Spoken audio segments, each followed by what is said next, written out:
Welcome to English Baba channel.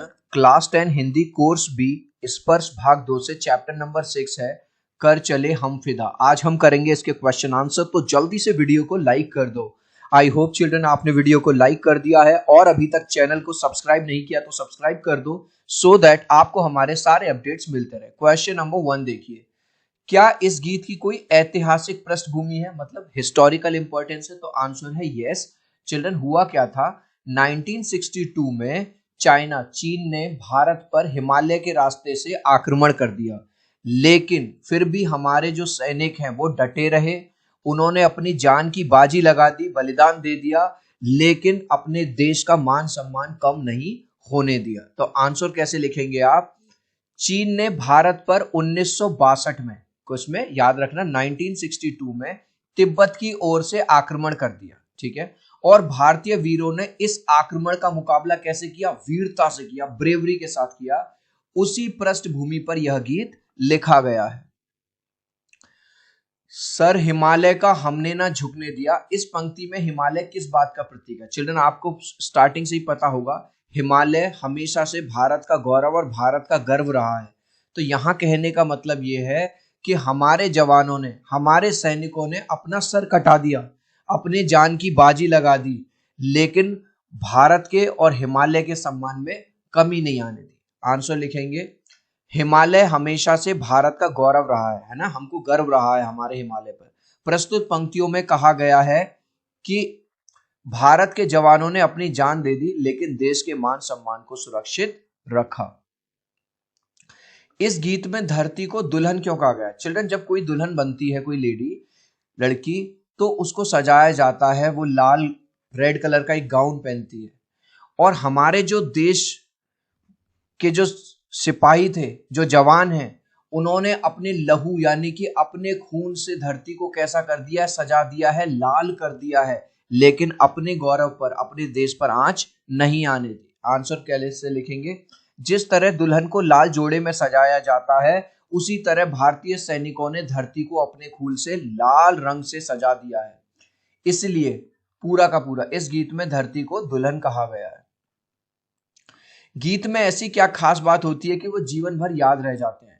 कर चले हम फिदा गीत में बलिदान की भावना किसके? हमारे सैनिकों के, भारत के वीर सैनिकों के बलिदान की भावना स्पष्ट रूप से झलकती है, जो हर हिंदुस्तानी के दिमाग में बस जाते हैं। आपने भी देखा होगा, जब भी 15 अगस्त, 26 जनवरी, कुछ इस तरह के नेशनल फेस्टिवल आते हैं, उसमें आज भी ये गाना बजता है। कवि ने साथियों संबोधन का प्रयोग किसके लिए किया है? कवि ने साथियों शब्द का प्रयोग सैनिक साथियों, भाई ऐसा तो है नहीं कि जो टुकड़ी है सेना की उसमें केवल एक ही सैनिक है, एक दो तीन बहुत सारे होते हैं, तो उनके लिए और देशवासियों के लिए क्या है? आने वाली पीढ़ियां भी देश की मान सम्मान की रक्षा के लिए अपने प्राणों का बलिदान देने के लिए तैयार हैं। कवि ने बताया है कि हमारे जिन सैनिकों ने जान दे दी है, उनकी कुर्बानी, उनका बलिदान वेस्ट नहीं होना चाहिए। आने आने वाले टाइम में भी अगर देश को कुर्बानी की जरूरत पड़े, तो हमारे देशवासियों को, हमारे वीरों को हमेशा अपने मान सम्मान के लिए बलिदान देने के लिए तैयार रहना चाहिए। कवि ने इस कविता में किस काफिले को आगे बढ़ते रहने की बात की?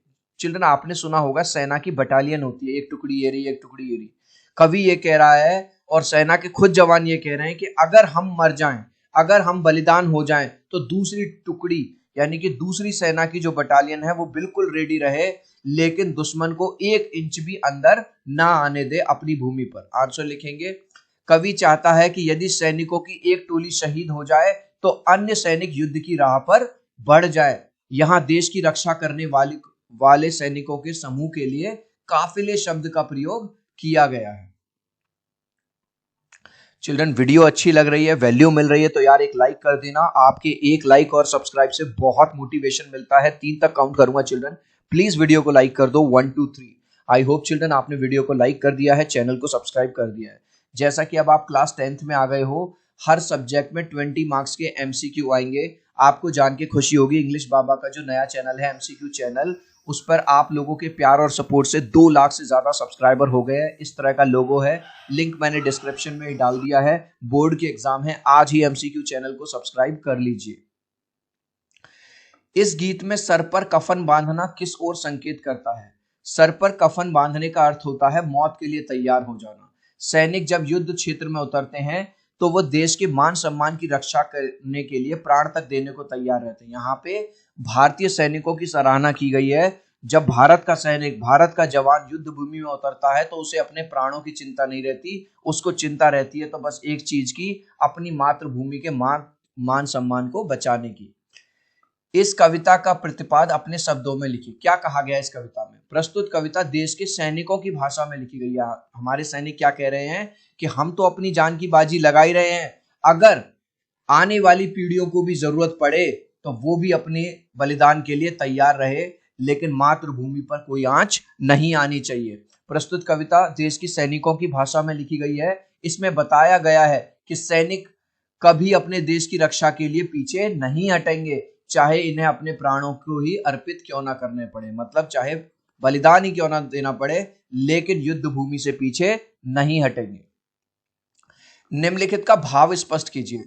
सांस थमती गई, नब्ज जमती गई, फिर भी बढ़ते कदम को ना रुकने दिया। कट गए सर हमारे तो कुछ गम नहीं, सर हिमालय का हमने न झुकने दिया। मरते मरते रहा बाकपन साथियों, अब तुम्हारे हवाले वतन साथियों।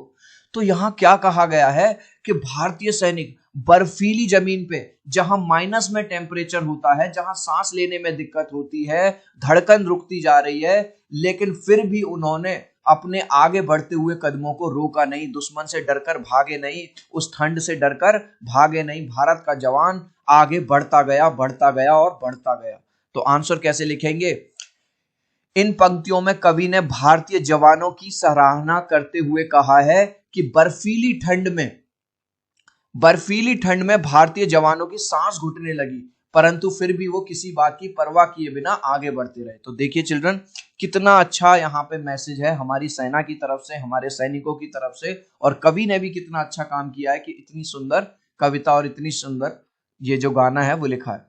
दूसरा, खींच दो अपने खूं से जमी पर लकीर, इस तरफ आने न पाए न रावण कोई। चिल्ड्रन, आपको याद होगा रामायण में माँ सीता की रक्षा करने के लिए जब लक्ष्मण जी वन को जाते हैं तो वो एक रेखा यानी कि एक लाइन खींच देते हैं, जिसको हम लक्ष्मण रेखा कहते हैं, और माँ सीता से कहते हैं कि इस रेखा को पार नहीं करना। आपको पता होगा जब रावण आया था वो भी उस रेखा को पार नहीं कर पाया था।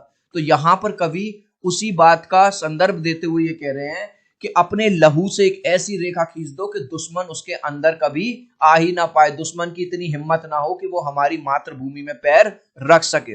आंसर कैसे लिखेंगे? कवि का भाव है कि भारत भूमि सीता की तरह पवित्र है। कवि क्या कह रहे हैं? हमारी जो भूमि है ये कोई भूमि नहीं है, ये सीता की तरह पवित्र है।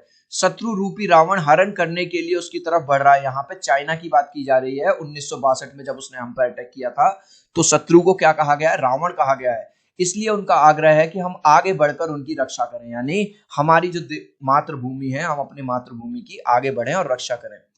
छू ना पाए सीता का दामन कोई, राम भी तुम लक्ष्मण साथियों, तुम ही लक्ष्मण साथियों। मतलब कवि क्या कह रहा है कि हमारे जो देश के जवान हैं और हमारे देश की जो आने वाली पीढ़ियां हैं, तुम ही राम हो, तुम ही लक्ष्मण हो। जिस तरह से श्री राम और लक्ष्मण जी ने माँ सीता को बचाया था और उनकी रक्षा करी थी, उसी तरह से हमको अपनी मातृभूमि की रक्षा करनी है।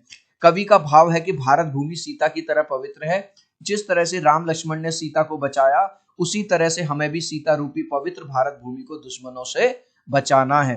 इस लास्ट क्वेश्चन का आंसर आप मुझे देंगे कमेंट सेक्शन में, देखूंगा कितने बच्चे राइट आंसर देंगे। डैश ने भारत पर 1962 में तिब्बत की ओर से आक्रमण किया। किसने किया था 1962 में? पाकिस्तान ने, जापान में या चाइना ने? आप चाहो तो अपने आंसर में कमेंट में A, B या C लिख देना, मैं समझ जाऊंगा। सो आई होप मेरा ये वीडियो आपको बहुत अच्छा लगा होगा। प्लीज वीडियो को लाइक कर देना, चैनल को सब्सक्राइब कर देना। अब हम मिलते हैं अगले वीडियो में। Bye bye.